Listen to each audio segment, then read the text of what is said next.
एक बात जो इस चुनाव में देखने को मिल रही है, आज पूरे देश का पीडीए एक मंच पे आके खड़ा हो गया है। 3 चरणों का भी चुनाव हुआ है। बीजेपी के लोगों के पास मुद्दे खत्म हो चुके हैं। अब इधर उधर की बात करने के अलावा बीजेपी के पास अब कोई काम की बात बची नहीं। 3 चरणों में आते आते कि बीजेपी ने जिस तरह से झूठ बोल के 10 साल राज कर लिया, अब बीजेपी की हांडी बार बार चढ़ने वाली नहीं है। अब इस बार हांडी फोड़ दोगे कि नहीं फोड़ दोगे? इस बार हांडी फोड़ दो। और इसलिए भी क्योंकि कितना धोखा खाएंगे लोग, धोखे पे धोखा कि स्विस बैंक का पैसा आएगा, 10 लाख सबके खातों में जाएगा, किसानों की आमदनी दूनी कर देंगे, उसके बाद का हर साल 2 करोड़ रोजगार।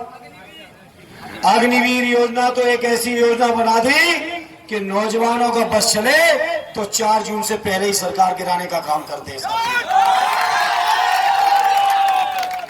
सोचो कितनी झूठ, हर मामले में झूठ। और देश की जनता ने 10 साल भरोसा भी कर लिया। प्रधानमंत्री जी 10 साल कम नहीं होते हैं। भाषण देते थे कि 100 दिन में परिवर्तन होगा। अब 10 साल में तो गिनो तो 3,500 दिनों से भी ज्यादा दिन ले चुके हो। अब जनता उग चुकी है। और इस बार ऐसा परिणाम दे दो कि बीजेपी के लोग सपने में भी दोबारा सरकार में आने की न सोच पाए। और इसलिए दे दो, बर्बाद कर दिया इन्होंने देश की अर्थव्यवस्था को, बेरोजगार कर दिया है नौजवानों को, आत्महत्या करने पे मजबूर कर दिया है किसानों को, गरीबों के लिए, माता बहनों के लिए कुछ किया नहीं। इसलिए मैं आज इस मौके पर कहता हूं कि समाजवादी पार्टी के राष्ट्रीय अध्यक्ष आदरणीय अखिलेश यादव जी ने, कांग्रेस पार्टी के नेता आदरणीय राहुल गांधी जी ने और इंडिया गठबंधन के लोगों ने वादे किए हैं आपसे। वादे इस बात को लेके किए हैं कि आने वाले समय में जब सरकार आएगी तो सबसे पहले 6 महीने के भीतर केंद्र सरकार की खाली सभी 30 लाख पदों को भर के नौजवानों को नौकरी देने का काम करेंगे। और जो नौकरी देंगे उसमें आरक्षण भी लागू करेंगे। जहां नौजवानों को नौकरी देंगे, किसानों के कर्ज माफ करेंगे, किसानों की आमदनी बढ़े इसके लिए कानून बना के उनकी फसलों की लागत का 1.5 गुना समर्थन मूल्य दिलाने का कानून बनाने का काम हमारी इंडिया गठबंधन की सरकार करेगी। साथियों, अग्निवीर की योजना खत्म करेंगे। तमाम जो सरकारी कर्मचारी हैं उन कर्मचारियों को पुरानी पेंशन भी देने का काम समाजवादी लोग करेंगे। साथी,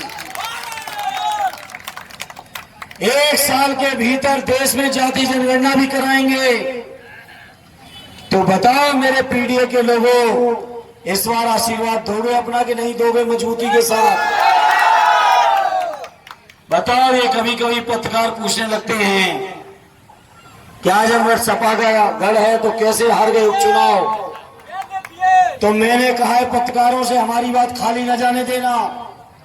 मैंने कहा है कि आजमगढ़ के लोग पिछली बार जो गलती से हार मिल गई थी, सूद सहित भाजपा को वापस करने का काम करेंगे। बताओ, लौटाओगे ब्याज सहित कि नहीं लौटाओगे बीजेपी का हार? ऐसा हराना इस बार आजमगढ़ से कि ये बीजेपी वाले कभी आजमगढ़ के बारे में सपने में भी न सोचे कि आजमगढ़ में कभी जीत पाएंगे।